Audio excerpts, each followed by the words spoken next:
Opa, acho que caímos aqui, seu José. Vamos voltar aqui para o Instagram. Eu acho que foi problema aqui na minha conexão. O pessoal já está voltando a entrar. Se o senhor acessar lá de novo, a gente te adiciona. Pessoal, tivemos um pequeno problema aqui na conexão. Não sei o que aconteceu, deu um apagão na internet. Coisas que acontecem. Aí, o pessoal já está voltando a entrar. O papo, quando estava incrível, né? Acabou caindo aqui a minha internet. Não sei o que aconteceu mesmo.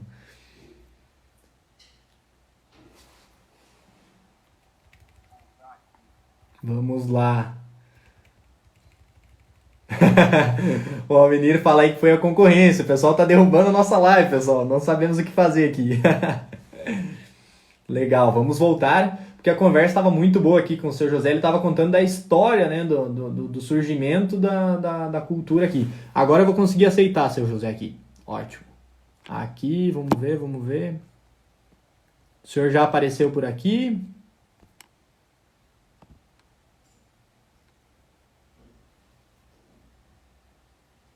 Conseguiu acessar, seu José? Pelo Instagram aqui. Pessoal, fiquem aí conosco, vamos continuar a live. Tivemos um problema de conexão, acabou caindo a minha aqui, caiu nos dois, até no Facebook aqui também.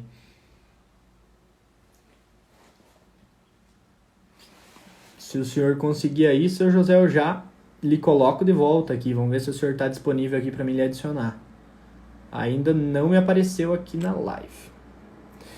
Obrigado, pessoal, por estarem voltando e por estarem aqui conosco. Se mantenham firme, que nós vamos dar sequência na nossa live.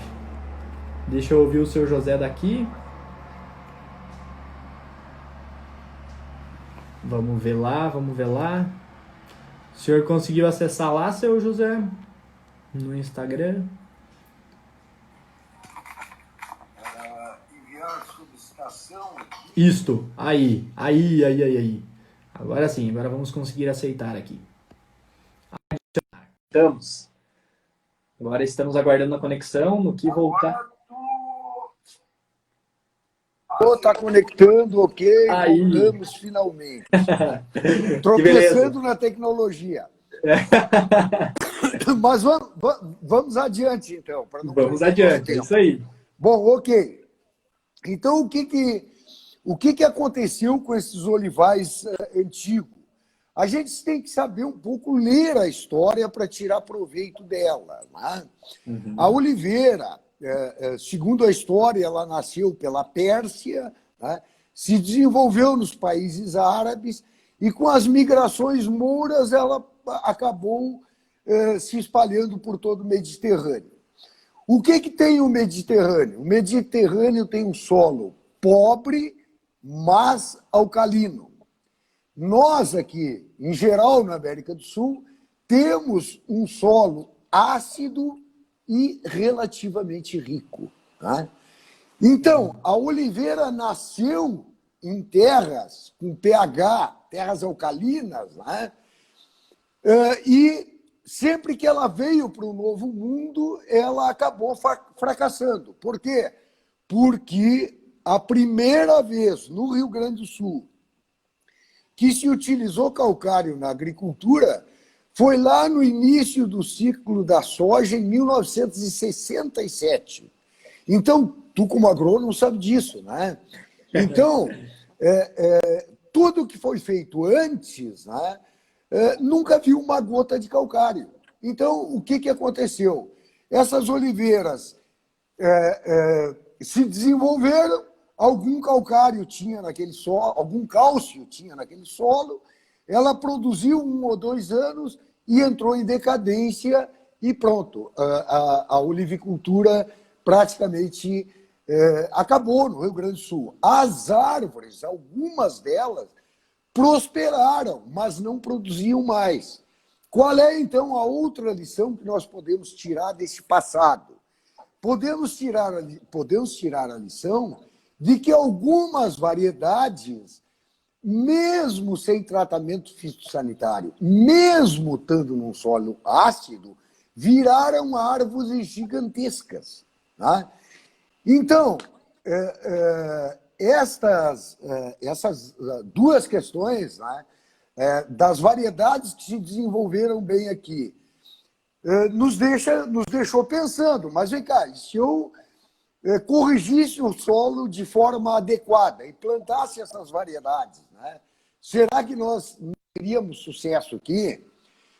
Mas aí nós começamos lá em 2005 a importar a bibliografia e a estudar o que acontecia. Nós lemos bibliografia de Portugal, da França, da Itália, da Espanha. Lemos muito, eram muitos livros sobre tudo, sobre poda, sobre azeite, sobre solo e tal.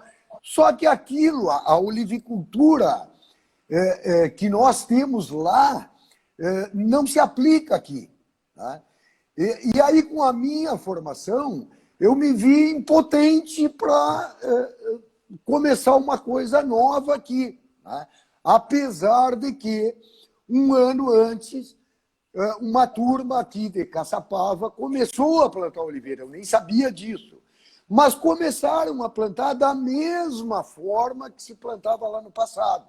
Isto é, sem o estudo científico com relação a solo, a variedades, por exemplo, lá se plantava só arbequina, então não tinha polinização, enfim. Né?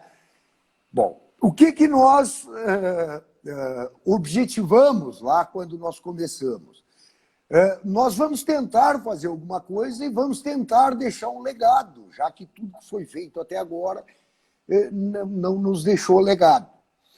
E onde é que nós fomos? Nós fomos procurar a Universidade Federal do Rio Grande do Sul, mais especificamente o Departamento de Solo, o professor Clésio Gianello, que é um apaixonado por olivicultura, e lá também encontramos a professora Margarete, que também é apaixonada por olivicultura, e se algum de vocês lembrarem, lá em 2005, as nossas universidades federais estavam quebradas, os professores estavam há 6 meses em greve, e o professor Clésio se dispôs a nos ajudar. Só que ele colocou o seguinte: eu não tenho terra, eu não tenho calcário, eu não tenho adubo, eu não tenho vaso, eu não tenho muda, eu não tenho nada. Não tem problema, nós viemos aqui, onde nós já tínhamos comprado a nossa propriedade em Cachoeira, carregamos um caminhão com terra, com adubo, com muda, com vaso, com tudo, e foi lá para a URGS, aonde lá, então, foram feitas essas pesquisas para se ver em que pH cada variedade respondia e que nível de adubação nós precisávamos para que pudesse tornar viável a olivicultura aqui. Bom, um ano depois veio a resposta. Né? Olha, nós temos que trabalhar com pH entre 6 e 6,5 a uma profundidade mínima de 50. Só que isso, nos nossos solos, em geral aqui no Rio Grande do Sul, nos remete a trabalhar com 25 toneladas de calcário por hectare. Né? E aí, nas camadas mais profundas, ainda nós não conseguimos resolver os problemas de saturação de alumínio. Né? Temos que trabalhar com um pouco de gesso agrícola também e tal. Bom, e aí, aqui foi um grande erro nosso de acender uma vela para cada santo. A gente deve acender uma vela para um santo. Né?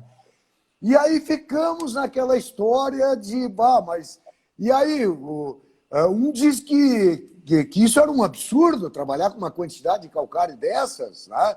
O Rolas, naquela época, falava: o Banco do Brasil não financiava mais de 4 toneladas por hectare. Né? Então, nós começamos a acender uma vela para cada santo e iniciamos o nosso pomar. Foi o primeiro grande erro. Né? Houveram grandes erros e também houveram grandes acertos. Né? Mas o bom é quando tu sabe aonde tu errou e tu sabe aonde acertou. Isso é o que é mais importante. Bom, então, a partir daí, nós acabamos, depois de conversar com muita gente, vamos botar 9 toneladas de calcário por hectare. Houve um evento da Emater aqui em Cachoeira, que não o engenheiro da Emater, um outro engenheiro, foi fazer uma palestra E lá ele diz, tem um louco aqui em Cachoeira que botou 9 toneladas de calcário por hectare e todo mundo ria. Né? Tipo, mas nós vamos fazer o quê? Né? Só que o pessoal estava acostumado a trabalhar com soja, numa camada de 20 centímetros e tal. Nós estamos trabalhando hoje numa camada de 50, 60 centímetros. Então, 25 toneladas de calcário, dependendo de onde tu está trabalhando, se torna até pouco. Né? Então, nós sempre temos que considerar que nós não estamos plantando soja, milho e tal. Não, nós estamos plantando uma árvore. E se eu não fizer a implantação bem feita, depois só tem um jeito, eu tenho que arrancar a árvore para botar alguma coisa lá embaixo. Porque tu, como agrônomo, sabe, muito melhor do que eu, que o calcário não tem mobilidade no solo, que o fósforo tem também uma mobilidade muito pequena no solo e que nós temos que fazer isso durante a implantação. Então, nós demoramos, a gente pagou o preço disso, né? Para ver que depois, hoje o nosso pomar aqui em Cachoeira, com certeza ele já está com mais de 30 toneladas de calcário por hectare, né? Porque a gente foi fazendo complementação, depois nós tivemos que trabalhar na entrelinha para agregar calcário, enfim. Né? Mas foi dolorida essa aprendizagem, né? Mas mesmo assim, com tudo isso, em 2012, quando o nosso pomar completava, nós implantamos o pomar, a primeira muda foi plantada aqui em Cachoeira dia 7 de setembro de 2006. Veja que em 2012, nós fizemos aqui a primeira abertura da colheita do estado do Rio Grande do Sul com a presença do secretário da Agricultura. E nessa data, não era uma ou duas, eram centenas de árvores, produziram acima de 70 quilos. Isso tudo está registrado em toda a imprensa do Estado. Né? Inclusive a árvore que nós colhemos com o secretário da Agricultura, estávamos com a balança ali do lado e pesamos essa árvore, deu 74 quilos. Bom, eu digo assim, foi o maior erro que nós cometemos até hoje no que diz respeito à olivicultura. Por quê? Porque no ano seguinte deu 0 quilos. Ela ciclou de forma extraordinária. E para recuperar esse pomar não foi fácil, foi muito complicado. Então, nós sempre recomendamos e colocamos isso, né, que a gente... Olha, 25 quilos é uma média excelente para uma oliveira. Na Itália, quando se colhe 25 quilos numa planta, se faz festa. Né? Aqui, entre 25 e 35 quilos, eu diria assim, é o máximo que tu pode deixar uma oliveira produzir. Né? O que proporciona uma rentabilidade extraordinária, né, com isso aí. Bom, obviamente que nós tivemos a aprendizagem doeu muito, né?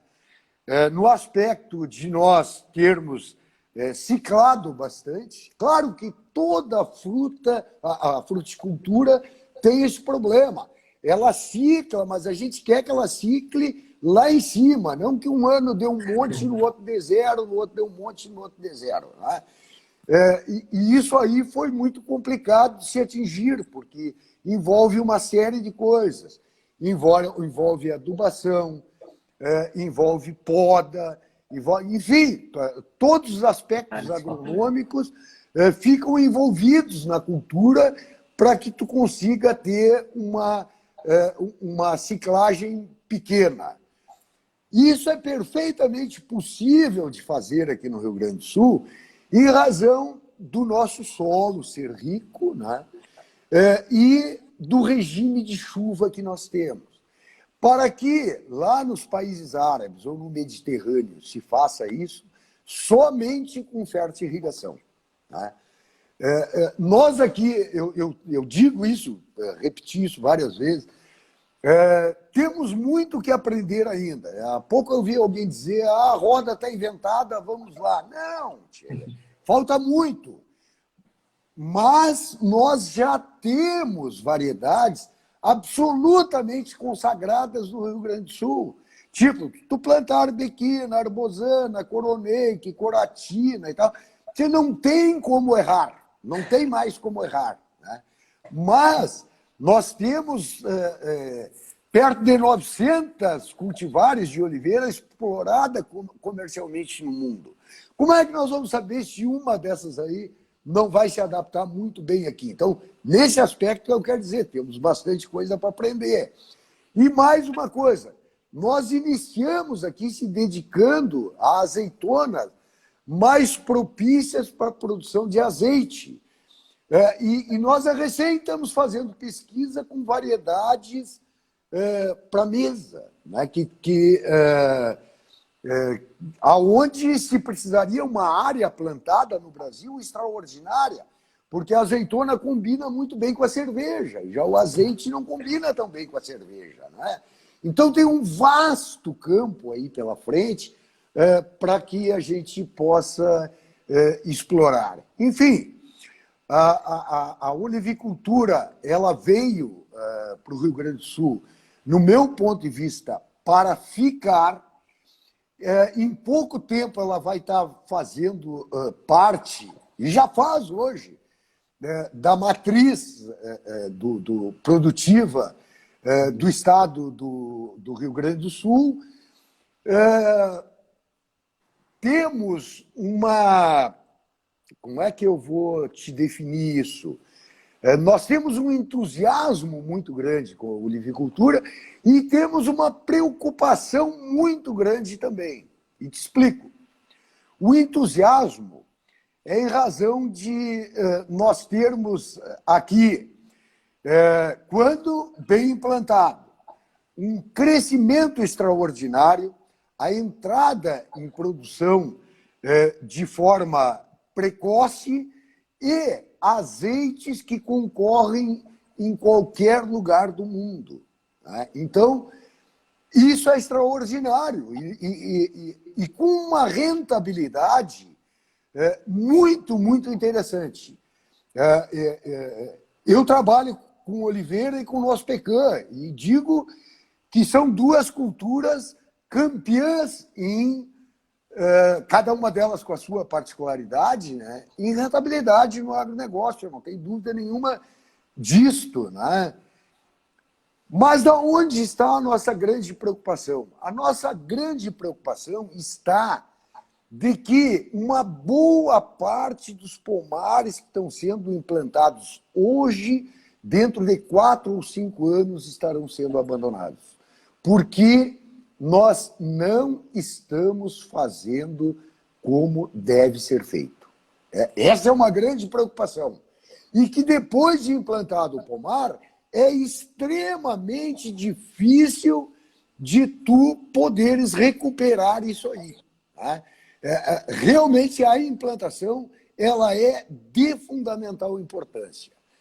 Daí, então, a grande preocupação. Mas, uma vez bem implantado, nós temos a convicção de que a olivicultura vai prosperar no estado do Rio Grande do Sul e tenho certeza que vai ser uma cultura de enorme sucesso. Ela cresce hoje a passos largos, né?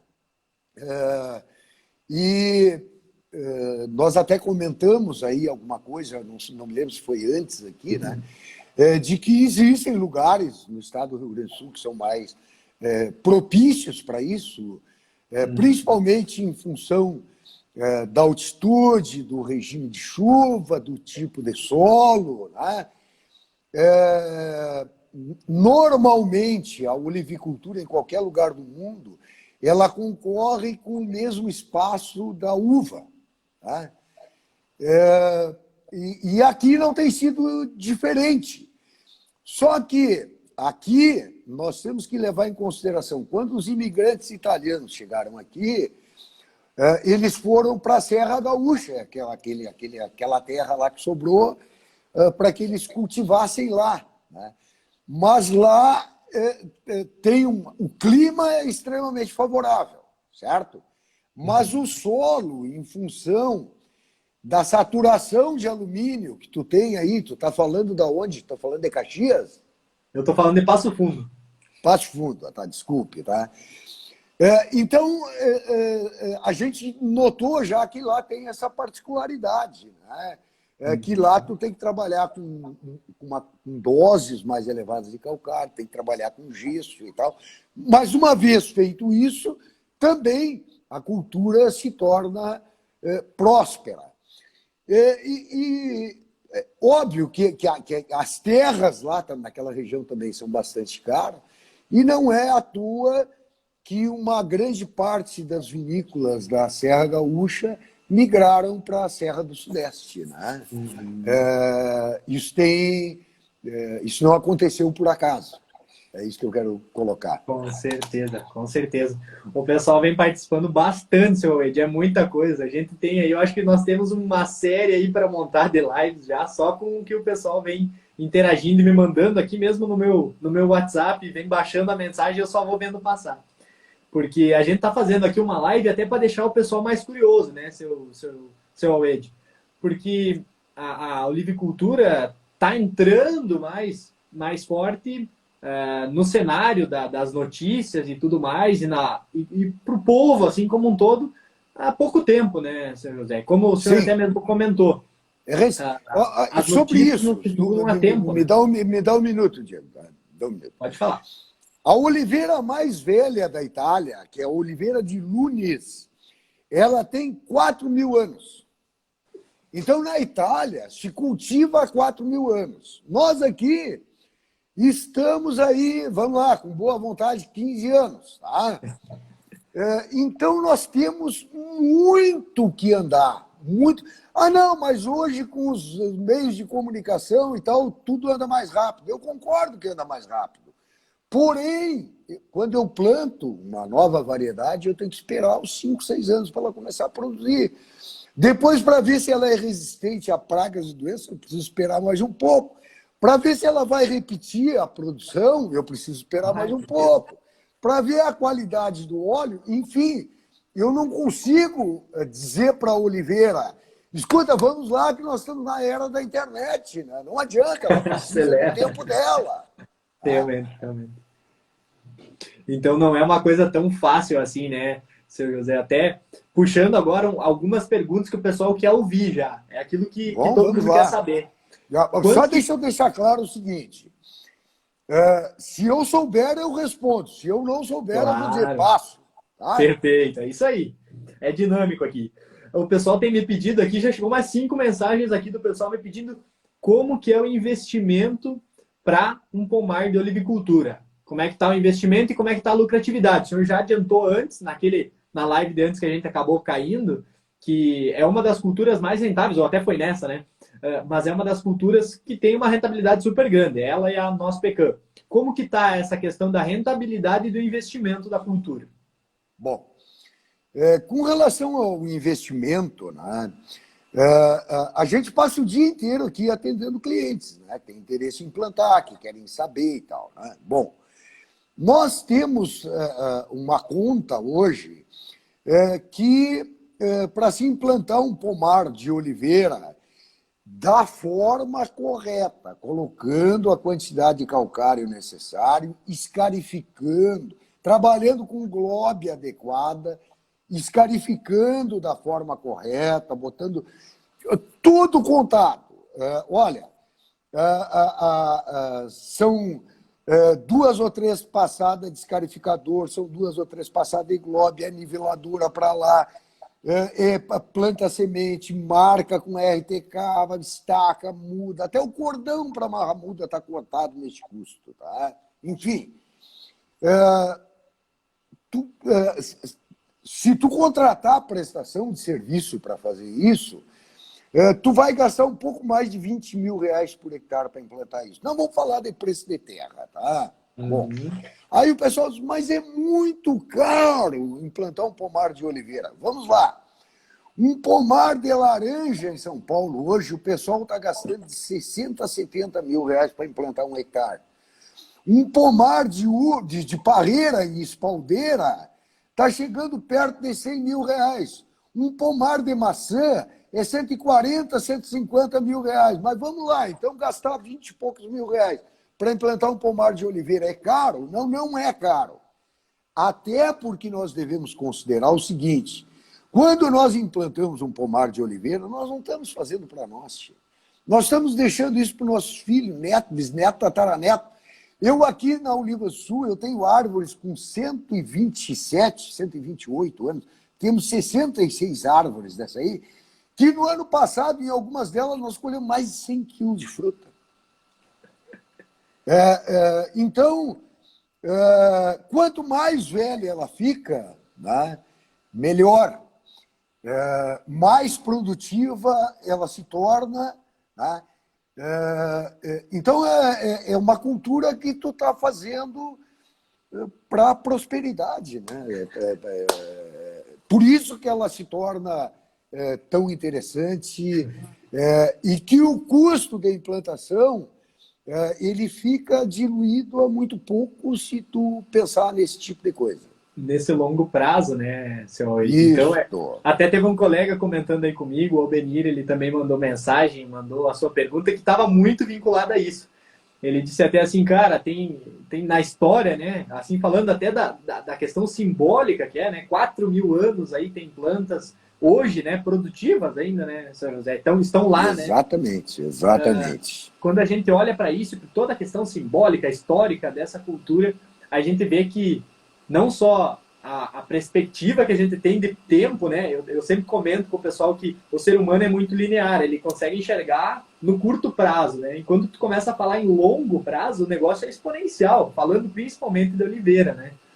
A perspectiva dessa cultura, a gente até nem sabe como que vai se comportar com 200 anos na cultura aqui, né? Imagine que se essas plantas antigas aí, que já foram até, algumas até transplantadas, né? Todas que nós temos aqui, obviamente, foram transplantadas. Não produziam uma fruta no local que elas estavam. Por que não produziam? Porque não foram apresentadas para o seu calcário, para o cálcio. Né? Uhum.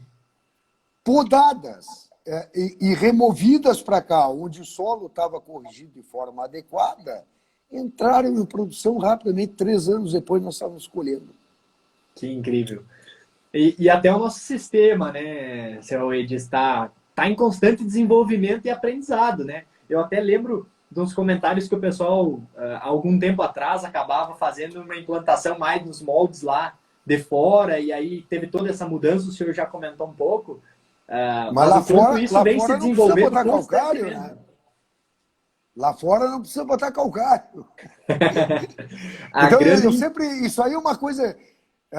o pessoal liga e diz assim, olha, eu vi na bibliografia lá do Mediterrâneo, de esquece, se a Oliva Sul tem um mérito, esse mérito está em adaptar essa cultura para as nossas condições de solo e clima. Tá? E nós conseguimos vencer essa barreira. Tá? Eu acredito que depois de pagar o alto preço que a gente pagou, né, nós estamos entrando numa fase em que o pomar vai se estabilizar e nós vamos conseguir produzir satisfatoriamente todos os anos. Claro que sempre tem que considerar que quem está no agronegócio tem uma fábrica a céu aberto. Né? Então, nós estamos sujeitos a intempéries, sim, né? Mas isso faz parte do negócio.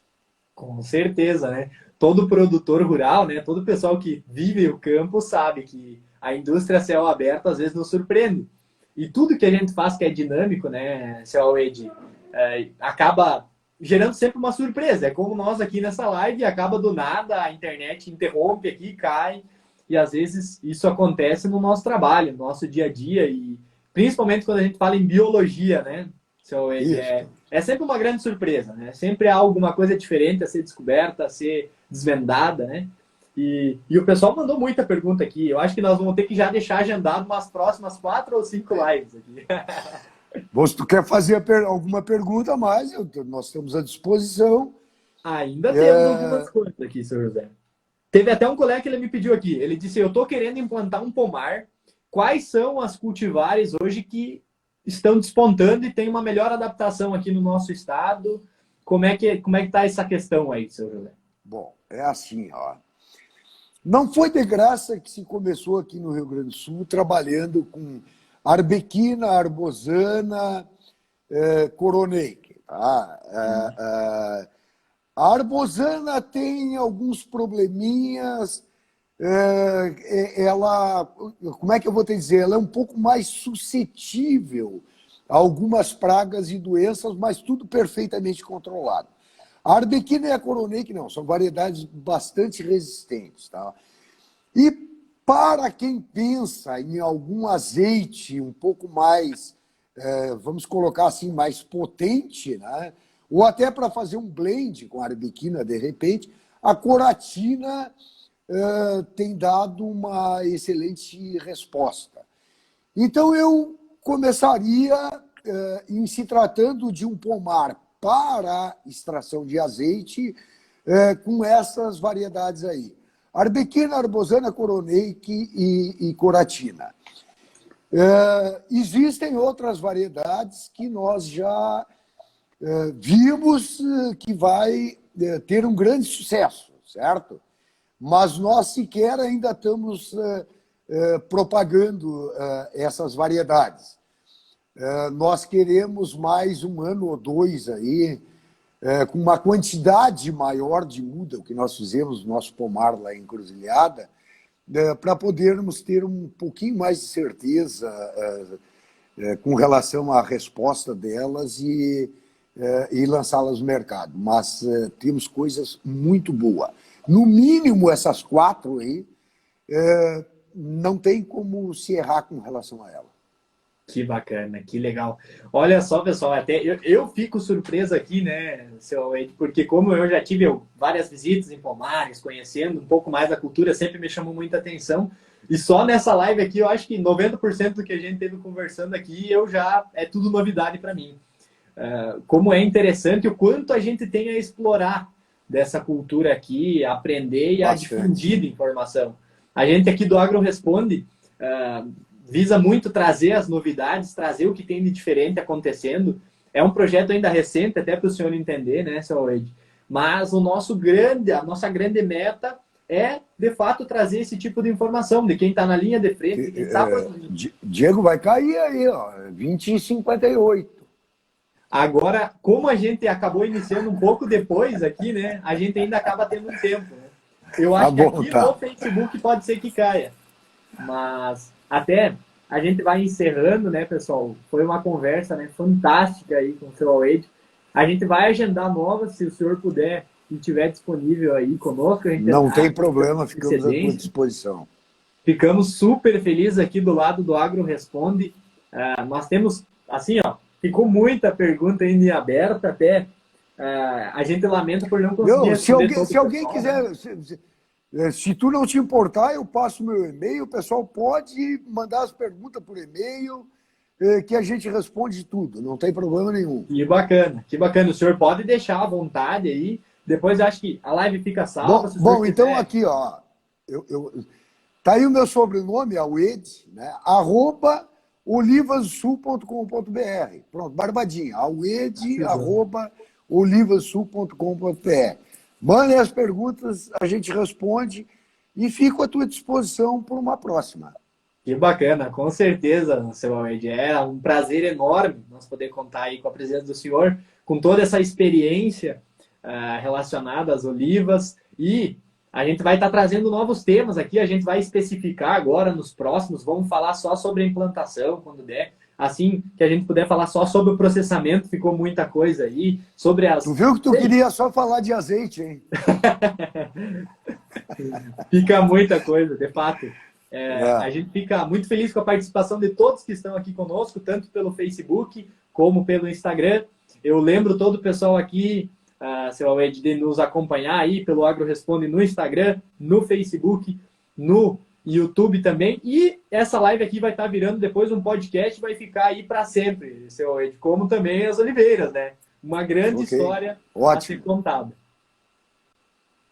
Muito obrigado, seu Ed. Eu agradeço, Diego, pela oportunidade e agradeço todos aqueles que tiveram a paciência de nos acompanhar aí. Que bacana. Muito obrigado e uma boa noite, então. Grande abraço a todos, pessoal. Tchau, tchau. Até mais.